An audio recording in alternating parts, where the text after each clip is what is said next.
하나님의 말씀, 요한복음 18장 15절에서 27절입니다. 함께 읽겠습니다.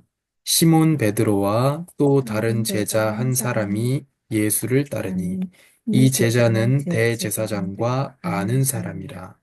예수와 함께 대제사장의 집들에 들어가고 베드로는 문 밖에 서 있는지라. 대제사장을 아는 그 다른 제자가 나가서 문 지키는 여자에게 말하여 베드로를 데리고 들어오니 문 지키는 여종이 베드로에게 말하되 너도 이 사람의 제자 중 하나가 아니냐 하니 그가 말하되 나는 아니라 하고 그때가 추운 고로 종과 아랫사람들이 불을 피우고 서서 쬐니 베드로도 함께 서서 쬐더라. 대제사장이 예수에게 그의 제자들과 그의 교훈에 대하여 물으니 예수께서 대답하시되 내가 드러내놓고 세상에 말하였노라. 모든 유대인들이 모이는 회당과 성전에서 항상 가르쳤고 은밀하게는 아무것도 말하지 아니하였거늘 어찌하여 내게 묻느냐? 내가 무슨 말을 하였는지 들은 자들에게 물어보라. 그들이 내가 하던 말을 아느니라. 이 말씀을 하심에 곁에 섰던 아랫사람 하나가 손으로 예수를 쳐 이르되 내가 대제사장에게 이같이 대답하느냐 하니 예수께서 대답하시되 내가 말을 잘못하였으면 그 잘못한 것을 증언하라. 바른 말을 하였으면 내가 어찌하여 나를 치느냐 하시더라. 안나스가 예수를 결박한 그대로 대제사장 가야바에게 보내니라. 시몬 베드로가 서서 불을 쬐더니 사람들이 묻되 너도 그 제자 중 하나가 아니냐. 베드로가 부인하여 이르되 나는 아니라 하니 대제사장의 종 하나는 베드로에게 귀를 잘린 사람의 친척이라.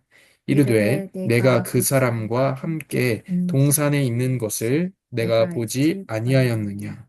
이에 베드로가 또 부인하니 곧 닭이 울더라. 하나님,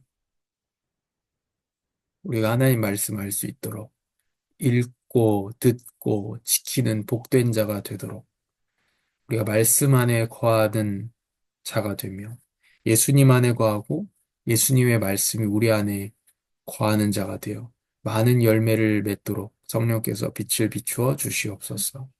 예수님의 이름으로 기도합니다. 아멘. 아멘. 오늘 말씀 제목이 주 예수 여전히 날 붙드사입니다. 우리가 어디에 묶여 있습니까? 보통 사람들이 어딘가에 묶여 있습니다.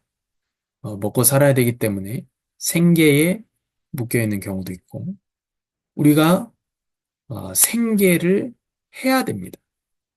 그러나 생계에 묶여 있어서는 안 됩니다. 우리가 돈을 벌어야 됩니다. 그러나 돈 버는 데에 묶여 있어서는 안 됩니다. 그래서 로마서에 너희가 무엇을 섬기든지 그 섬기는 것에 종이 되는 것을 알지 못하느냐. 그래서 묶여서는 안 되는 것입니다. 보통 우리가 눈에 보이는 것에 묶여 있는 경우가 많습니다. 또 사람마다도 그렇겠지만 때때로 다릅니다. 어떨 때는 눈에 보이는 것에 묶여 있기도 하고 어떨 때는 또한 하나님께 묶여 있기도 합니다. 뭐 궁극적으로는 우리는 하나님께 묶여 있지만 어, 그렇습니다. 오늘 말씀에서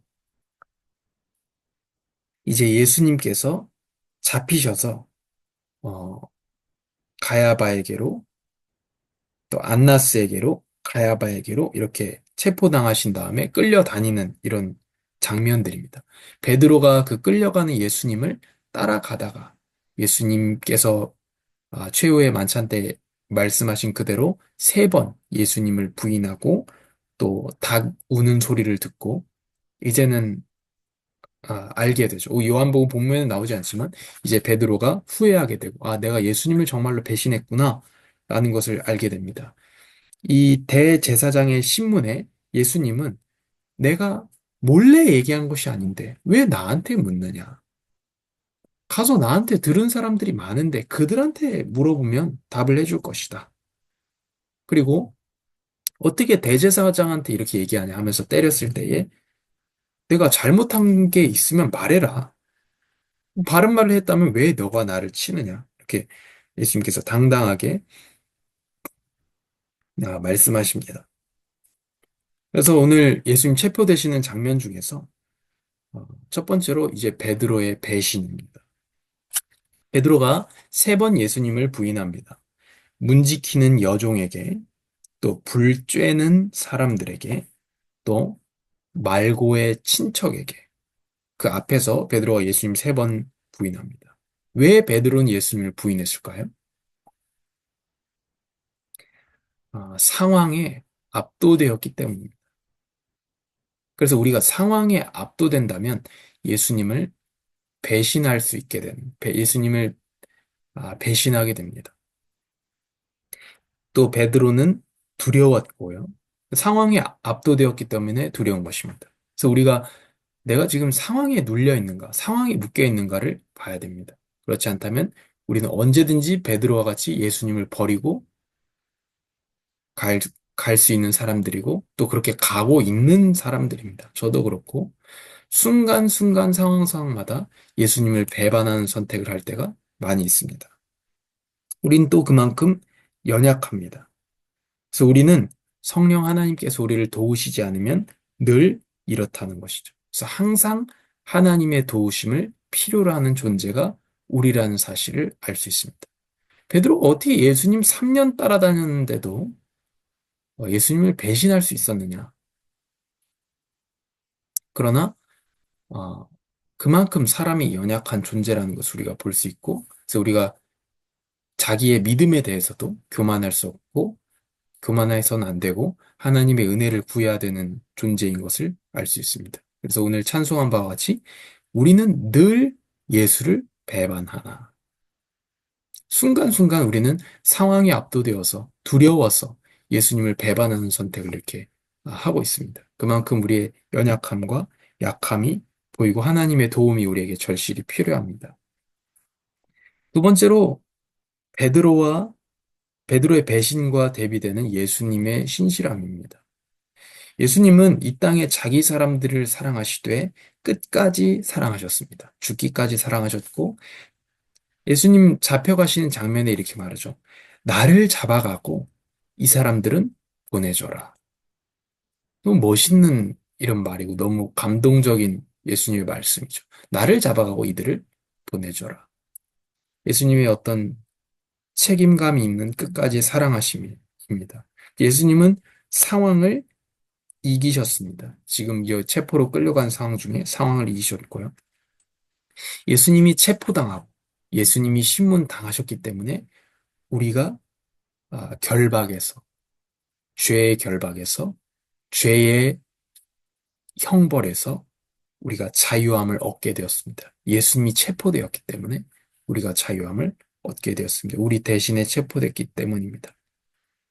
또 예수님이 죽음과 부활과 승천을 통해서 우리에게 예수님의 이름으로 보내신 그 성령이 우리를 책망하여 주시고 우리의 갈 길을 인도하여 주십니다.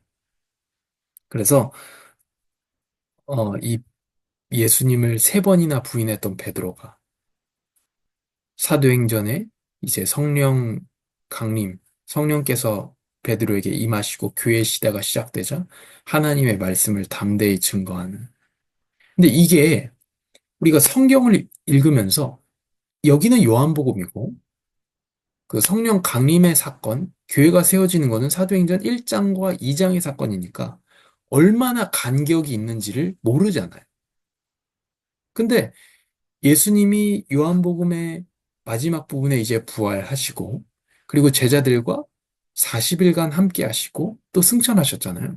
그러니까 베드로가 예수님을 십자가 지려고 끌려갈 때 세 번 부인한 거하고 베드로가 수많은 그 사람들 앞에서 자기가 죽임 당할 수 있는 그 위협 앞에서 복음을 전한 거하고 2달도 안 되는 시간이에요. 그 간격이 굉장히 짧은 몇십 일밖에 안 되는 시간입니다.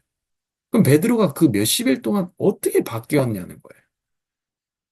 그 중에 하나가 요한복음 21장의 그 답이겠죠. 예수님께서 물고기 잡으러 간 베드로를 다시 만나 주신 것, 그리고 제자들을 끝까지 사랑하신 것. 무엇보다 가장 중요한 것은 이제 예수님이 가시고 성령을 우리에게 보내오셨다는 것. 성령께서 우리를 가르치시고 들은 말씀을 생각나게 하심으로 베드로가 그렇게 변화되고 교회가 세워지는 것을 볼 때, 우리가 정말로 성령 하나님을 구하게 되는 것이죠. 그래서 누가복음 11장이, 아, 누가복음에 이렇게 말씀하는 겁니다. 너희가 악할지라도 너희 자녀에게 좋은 것을 주지 않느냐. 하물며 너희 하늘 아버지께서 구하는 자에게 성령을 주시지 않겠느냐. 그렇다면 우리가 구해야 될 기도의 제목 중에 제목이 성령을 달라라는 기도의 제목입니다. 어, 그래서 우리는 주님을 늘 배반하지만, 우리의 상황이 압도되어 주님을 배반하지만 주 예수님은 여전히 우리를 붙드신다는 것. 베드로가 배신할 걸 알면서도 나를 잡아가라. 그리고 이들은 가게 하라. 이렇게 말씀하셨습니다. 또 베드로가 우리가 배신할 것을 알면서도 예수님 우리를 자유하게 하기 위해서 체포당하셨습니다. 그래서 여전히 우리를 붙들어 주시고 그 풍성한 사랑을 베푸시는 이 찬송가 가사에 이렇게 말합니다. 형제여 주님을 곧 따르라. 그러니까 우리가 주님을 끝까지 따라가고 우리의 죄에 대해서 우리를 책망하신 성령님의 음성을 듣고 따라가는 아름다운 교회가 되기를 바랍니다. 하나님, 감사합니다. 우리는 상황에 압도되어서 순간순간 예수님을 배반하고 있습니다. 그러나 예수님께서는 우리를 끝까지 사랑하시고 우리를 끝까지 붙들어 주시는 그 은혜에 감사합니다. 예수님의 그 희생과 예수님의 체포되심으로 우리에게 아들이 너희를 자유하게 하면 너희가 참으로 자유로우리라. 우리에게 참 자유를 주시는 그 은혜에 감사합니다. 우리의 배반에도 우리를 끝까지 붙드시고 사랑해 주시니 우리는 끝까지 주님을 따라가게 하여 주시옵소서. 끝까지 사랑하게 하시고 끝까지 내어주는 자들이 되게 하여 주시옵소서. 그러니까 상황이 아니라 우리 곁에 계시는, 함께 하시는 크신 하나님을 보게 하여 주옵소서. 예수님의 이름으로 기도합니다. 아멘.